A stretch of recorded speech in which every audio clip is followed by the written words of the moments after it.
जीतने वालों को मेरा सलाम।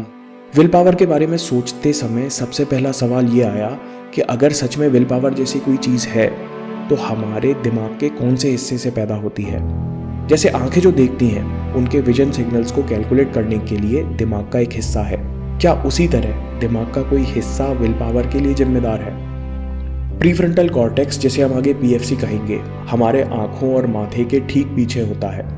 ये वही हिस्सा है जो दिमाग को इंसानी बनाता है।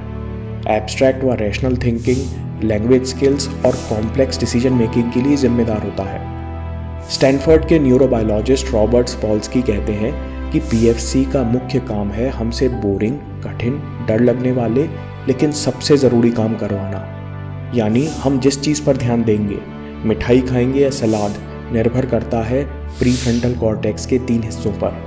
साइकोलॉजिस्ट कैली मैगोनिगल अपनी किताब विल पावर इंस्टिंक्ट में विल पावर को 3 हिस्सों में तोड़ती हैं। ये तीनों पावर पीएफसी के अलग अलग हिस्से से आती है।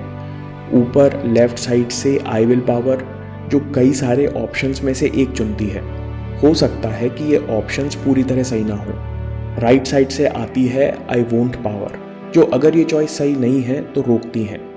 और इन दोनों के पीछे प्रीफ्रंटल कॉर्टेक्स में अंदर वाला हिस्सा है आई वांट पावर, जो हमको डिसीजंस लेते समय लॉन्ग टर्म गोल्स याद दिलाता है। मैगोनिगल कहती हैं कि जानवरों में सेल्फ अवेयरनेस नहीं होती, केवल इंसान ही इन 3 पावर्स का इस्तेमाल कर सकता है। जितने एक्टिव ये तीनों हिस्से होंगे उतनी अच्छी हमारी विल पावर होगी। स्टडीज़ और ब्रेन स्कैन्स भी ये दिखाते हैं कि पीएफसी दिमाग का वो हिस्सा है जो सबसे आखिर में, यानी 25 साल की उम्र में पूरा तैयार होता है। इसलिए सबसे ज़्यादा पार्टी कॉलेज में होती है। और मज़ेदार बात यह है कि 21 से 30 साल वाली जो उम्र है उसमें की गई मेहनत का रिटर्न सबसे ज़्यादा होता है। तो सवाल ये है, क्या इन 3 हिस्सों की क्षमता जन्मजात है या इसे बढ़ाया या घटाया जा सकता है? पहले लंदन कैबी सिंड्रोम देखते हैं। लंदन में ब्लैक कैब या टैक्सी चलाने के लिए पहले एक टेस्ट पास करना होता है, जिसकी तैयारी करने में 2 से 4 साल लग जाते हैं। ये ब्लैक कैब्स लंदन शहर के बीचों बीच सकरी गलियों में चलती हैं, इसलिए ड्राइवर को बिना जीपीएस की मदद से 25,000 गलियों के रास्ते याद करने पड़ते हैं, तब जाकर उनको लाइसेंस मिलता है। रिसर्चर्स ने देखा कि जो ड्राइवर्स 4 साल बाद टेस्ट पास करते हैं उनकी दिमाग की बनावट में बहुत छोटा सा बदलाव आ जाता है। ड्राइवर्स के ब्रेन के उस हिस्से में ज़्यादा ग्रे सेल्स पाए गए जो स्पेशल रीजनिंग यानी जगह और रास्तों को समझने और रिलेटिव स्पेस को याद रखने में काम आता है। ये रिसर्च इसलिए इम्पॉर्टेंट है क्योंकि ये साबित करती है कि ब्रेन की वायरिंग और स्ट्रक्चर इंसान के प्रैक्टिस करने से बदल सकती है। इसे न्यूरोप्लास्टिसिटी कहते हैं। तो सवाल ये है कि ऐसी कौन सी प्रैक्टिस है जो प्रीफ्रंटल कॉर्टेक्स पर सबसे ज़्यादा प्रभाव डालती है? स्टैनफोर्ड की एक स्टडी कहती है कि केवल 3 घंटे, लगातार नहीं, केवल 3 घंटे के कुल ध्यान से लोगों के सेल्फ कंट्रोल रिस्पॉन्स में अंतर पाया गया। दूसरी तरफ नेशनल एकेडमी ऑफ साइंस में पब्लिश्ड एक स्टडी में डॉक्टर ई युआन तान कहते हैं कि केवल 11 घंटे के कुल ध्यान से प्रीफ्रंटल कॉर्टेक्स के वायरिंग और बनावट में अंतर देखे जा सकते हैं। ये सीधे उस हिस्से पर असर डालते हैं जो सेल्फ कंट्रोल से जुड़े हैं। जब हम ध्यान करते हैं तो प्रीफ्रंटल कॉर्टेक्स में ब्लड फ्लो बढ़ जाता है, और जब हम अपने विचारों से अलग होकर इनके प्रति अवेयर होते हैं तो इसी भाग के न्यूरल कनेक्शंस मजबूत होते हैं। हर दिन 10-15 मिनट ध्यान करना शुरू कीजिए, जिसमें अपनी सांस पर ध्यान देते हुए मन को शांत होने दीजिए। अगर पूरी तरह मन शांत न भी हो तो केवल अपने सांस पर ध्यान दीजिए और देखिए कि विचार आपको पैदा होते हैं, आप विचार नहीं हैं। यानी अपने विचारों के प्रति अवेयर हो जाइए। ध्यान के बारे में और टिप्स के लिए आखिर में प्लेलिस्ट देखिए, लिंक डिस्क्रिप्शन में मिल जाएगी। दूसरा तरीका है प्रॉब्लम सॉल्विंग। एक सक्सेसफुल लीडर या बिजनेस पर्सन के लिए सबसे कठिन काम क्या होता है?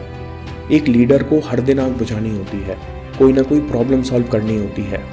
उसके लिए सबसे कठिन काम है कि वो हर दिन की बिजनेस छोड़कर लॉन्ग टर्म विजन पर काम कर सके। इसलिए अधिकतर सक्सेसफुल एंटरप्रेन्योर्स या लीडर्स हर दिन सबसे पहले अपने डेली और वीकली प्लान्स या स्ट्रेटेजिक प्लान्स पर काम करते हैं, क्योंकि हर दिन ढंग के प्लान्स बनाने और काम को प्रायोरिटाइज करने के लिए हर दिन क्लियरली सोचना पड़ता है, जिसमें बहुत दिमाग खर्च होता है। नहीं तो लोग बिजनेस में इतने फंस जाते हैं कि समझ नहीं आता कि बिजनेस जा किस डायरेक्शन में रहा है। उन्हें याद ही नहीं रहता कि उन्होंने काम या बिजनेस शुरू क्यों किया था। इसलिए अपनी विल पावर उपयोग करने के लिए सबसे प्रैक्टिकल तरीका है, आपके जो भी सबसे ज़रूरी, सबसे कठिन टास्क हैं उन्हें सबसे पहले कीजिए। अक्सर हम लोगों को सबसे ज़रूरी काम ही बोरिंग और कठिन लगते हैं, इसलिए उन्हें सबसे पहले कीजिए। क्योंकि सुबह हमारे पास सबसे ज़्यादा विल पावर होती है, दिमाग भी कठिन प्रॉब्लम सॉल्व करने के लिए फ्रेश होता है। अगला पॉइंट है ऑनलाइन शॉपिंग सिंड्रोम। अगर आप कभी लंबी शॉपिंग करने गए हो तो आप नोटिस करेंगे कि थोड़ी देर बाद आप थक गए हैं, भूख लगने लगी है। ये शारीरिक थकावट नहीं है, बिल्कुल ऐसा ही होता है जब हम ऑनलाइन शॉपिंग करते हैं। शॉपिंग करना असल में 100 डिसीजंस एक साथ लेना है, जिसमें सबसे ज़्यादा विल पावर और मेंटल एनर्जी खर्च होती है। जब भी हम 4 प्रोडक्ट्स देखते हैं तो दिमाग अपने आप कंपैरिजन और कैलकुलेट करने लगता है कि ये वाला तो अच्छा है, क्या अपने बजट में है, वगैरह वगैरह। इसलिए दिन के पहले हाफ में कभी भी ऑनलाइन शॉपिंग मत कीजिए, ना ही कोई ऐसी वेबसाइट या ऐप खोलिए। साथ ही साथ कम काम के डिसीजंस हमेशा बाद के लिए बचा कर रखिए। मैं पर्सनली सुबह उठकर ये सोचना भी पसंद नहीं करता कि नाश्ता क्या करेंगे। इसी बात से अलग रिसर्च पर आते हैं। 2011 में जर्मनी में स्टूडेंट्स पर एक स्टडी की गई, जिसमें एक पैराडॉक्स यानी विरोधाभास सामने आया कि जिन लोगों की विल पावर स्ट्रॉन्ग है, असल में ये वो लोग हैं जो मौके पर अपनी विल पावर का कम से कम इस्तेमाल करते हैं। ये अपनी रीजनिंग पावर से कभी अपने आप को ऐसे हालात में नहीं फंसने देते जहां इनकी विल पावर की परीक्षा हो।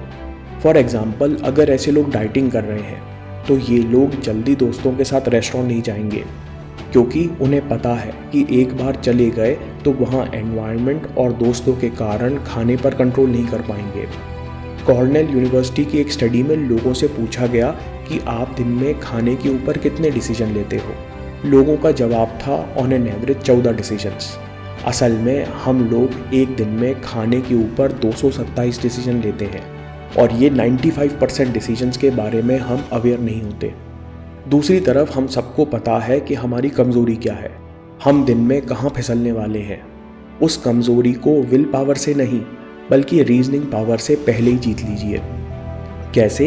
हैबिट स्टैकिंग, इम्प्लीमेंटेशन इंटेंशन और रिचुअल्स के बारे में जानने के लिए प्रैक्टिकल हैबिट सीरीज़ का पहला एपिसोड देखिए, लिंक डिस्क्रिप्शन या आखिर में मिल जाएगी। विल पावर में काम आने वाला एक और बोनस पॉइंट है। वॉल्टर मिशेल अपनी फेमस रिसर्च मार्शमैलो स्टडी के बाद विल पावर के लिए एक फ्रेमवर्क बनाते हैं। इसमें 2 सिस्टम हैं। पहला, कूल सिस्टम दिमाग का वो हिस्सा है जो ठंडे दिमाग से समझदारी से सोचना जानता है, और हॉट सिस्टम जो इमोशनल और इम्पल्सिव है। हॉट सिस्टम बुरा नहीं है, लेकिन इसे अभी के अभी मजा लेना है, इसलिए दोनों सिस्टम के बीच रसाकसी चलती रहती है। इस हॉट सिस्टम को काबू में रखने के लिए सबसे अच्छा तरीका है कि कभी इसके मुंह पर मना मत कीजिए, बस टालते जाइए। अगर ये बोलता है कि यार आज तो सेक्रेट गेम्स देखना है, तो उसे ये मत बोलिए कि एक दिन में 8 एपिसोड 8-9 घंटे चले जाएंगे, मत देखो। बल्कि जब भी ऐसी इच्छा हो तो बोलिए हाँ देखते हैं आधे घंटे में, और ऐसे ही टालते जाइए। हॉट सिस्टम के मैसेजेस टालते जाइए, इससे ये इमोशनल रिस्पॉन्स पैदा नहीं करेगा और आसानी से कंट्रोल हो जाएगा। दोस्तों, अगर आपको ये वीडियो पसंद आया तो ध्यान के ऊपर प्लेलिस्ट ज़रूर देखिए, आपको प्रैक्टिस करने में मदद ज़रूर मिलेगी। और हाँ, चैनल ज़रूर सब्सक्राइब कीजिए। मैं काम के किस्से लाता रहूँगा।